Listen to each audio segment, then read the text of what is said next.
Welcome to the Community Spotlight Podcast. My guest today is Mark Robinson. He is the superintendent of the Buckeye Central Local School District. We're grinning because every once in a while I follow these up with the names with the superintendents. When you have 9 of them come in here to pre-record, sometimes you mess up a little, and I'm probably the king of mess-ups. Well, you did very well this morning. Well, thank you. I appreciate that, but we're not through it yet, Mark. Okay.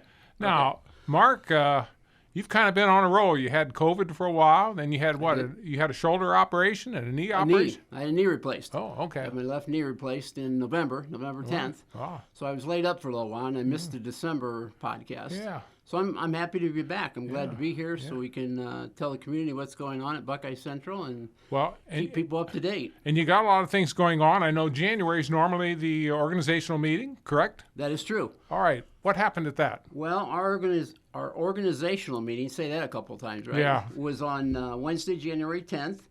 Our 5 board members are board members who have been on the board previously. Okay. The 2 persons who were reelected were Mike Kalb and Jerome Heidinger. He's our vice president.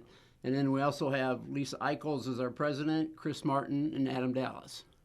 So things went really well. We had the organizational meeting, followed it up immediately with the regular meeting for January, and we're pretty much on a roll for the 2024 school year. All right. Speaking of that, we got to still get through this school year. We're about midway through this school year, correct? Correct. All right. Where are we at on that right now? We're into the second half of the year, right? We are. In fact, looking at my notes here, the second semester began January 3rd. So really, it began a while back. Yeah, a little while back. Yeah. And things are going well. This is the time of the year that we're really right into the middle of everything. I mean, education is taking place daily. Things are going well, and we're starting to prepare really for next school year, for 24-25. Well, that's what I was going to say, because really what happens once you go midway through the year now, you're kind of got the momentum doing it, and so then you're kind of wanting to wrap this up between now and May? Yeah, basically. Now in May. And then, but you still got to always have an eye what's coming for the next school year and things, and I know you got a lot of things going out there, so maybe you might want to enlighten us where we're going. Well, one of the things we're doing right now is we have a calendar committee that we put together. And what the calendar committee will do, and it's good for the community to know this, we're going to put the school year calendar together for next year. Okay. Because people like to know that because of vacations, just because of personal work things that are going on. So that committee is in place. We're going to meet next week at some point. And hopefully by the March 14th Board of Education meeting, that's our regular meeting in March, that will be approved by the board so that everybody will know what next year looks like. All right. And when we say next year at the school district, we're talking the 2024-2025 school year, correct? Not next year, meaning calendar year. Yeah, right. But next school year. I always have to explain these things because everything runs a little different, and everybody's got different calendars they run. And, I get a lot of telephone calls. We get a lot of telephone calls starting in probably February and March, just about this time, as to what the calendar looks like. Because, like I said, folks that don't work in education, they have to plan their vacations. Yes. There's things going on in their families that they need to know. So we try to get that out the first part of March so they can make those plans going forward.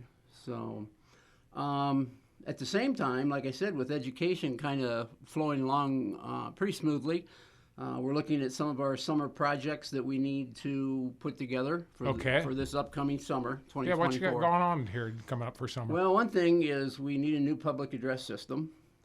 That's very specific, but we truly do. The system that's in that building is about 13 years old, and it's showing its age. Technology doesn't last forever. No. So we're looking at a new PA system. We've got some ovens in the kitchen, and those are pretty important. They're called Convy ovens. They're starting to break down on us, and we need those for lunch. Yes. So we're putting that together. We're doing some mural work to enhance the environment within the school. Looking here, some lighting projects that we're looking at. We're looking at upgrading our baseball and softball facilities. Just a lot of different things. Yeah. Blacktop, we're resurfacing our blacktop, and for those of us who are members of the community, you know how much blacktop we really have, how many acres of blacktop we have around that building. Yes. and we try to keep it up. Well, So, it's kind of like a homeowner. You got to keep up on the maintenance of that, or it's going to cost you really some more money. you really do. I mean, that can be very expensive. You can't let things go. So, Yep. So we're working on that. Let me see what else. One of the things we're doing right now, and I was looking forward, but let's come back to right now. Yeah. We're really taking a close look at student attendance okay. and community involvement. If you've been paying attention to the news lately, that's become somewhat of an issue when it comes to schools just across the nation, across our state, Yes, in our yes. region. As a matter of fact, I think Bucyrus City Schools hired somebody Yes, they did. to look at attendance with our kids. And while our attendance is fairly good, we would like to see it enhanced. Yes. You know, when you look at a kid, if they miss 10, 15, 20 days of school in a school year, that's a lot of days. Yes. And so we're working on that right now. We've got a committee put together. We have not done like Bucyrus at this point, but we've talked about, how best we get that community involvement and just impress upon the kids, because I don't think they realize it a lot of times, impress upon the kids how important it is to be in school, because it's a building block type of thing where you build your foundation and you move forward. Well, it's hard to build something. It's just like I had this conversation with another superintendent that was on here. Just like mathematics, if you miss 2 or 3 days and you're on some concept of something, Correct. and you miss that, it's like missing a block. You can't build on that until you got that block in there. You just can't leave the hole there. Correct. And secondly, we speak about that. Am I correct? Is 180 days for students? Is that still the way it is? Well, our kids, it's right around 180 days. Okay. Our kids have 176.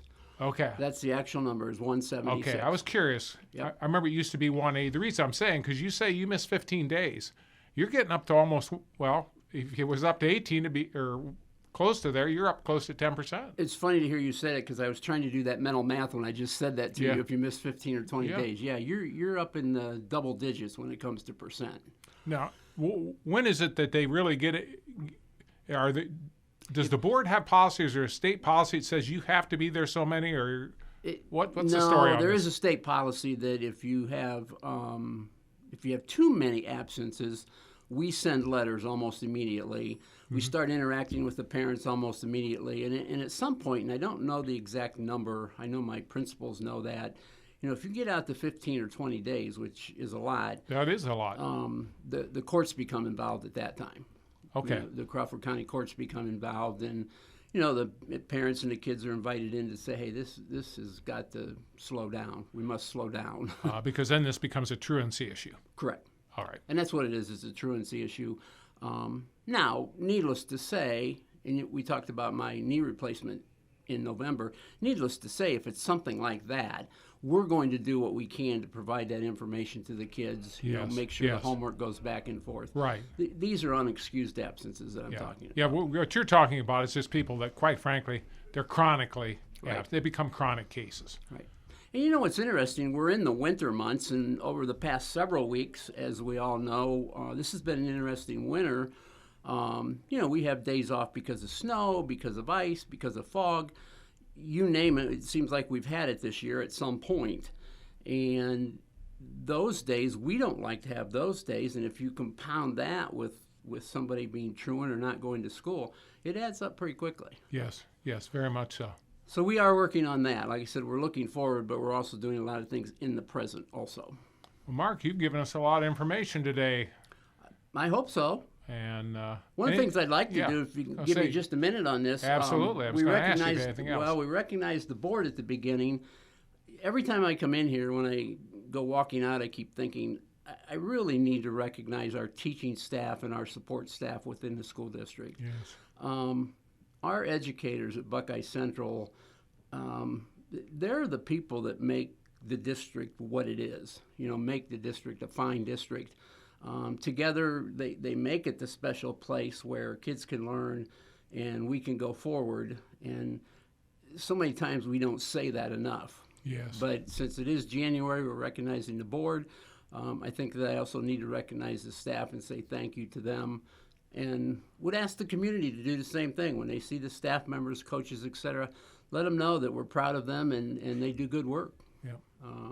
That's a point well taken. Yeah, it's just You think about a school district. A school district is not a building.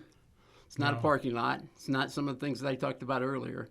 It's a group of people. Hopefully it's a family that's working together with the parents and with the kids to prepare these young folks so that when they go off into the work world or armed services or college, they're prepared and ready to go to that next stage of their life.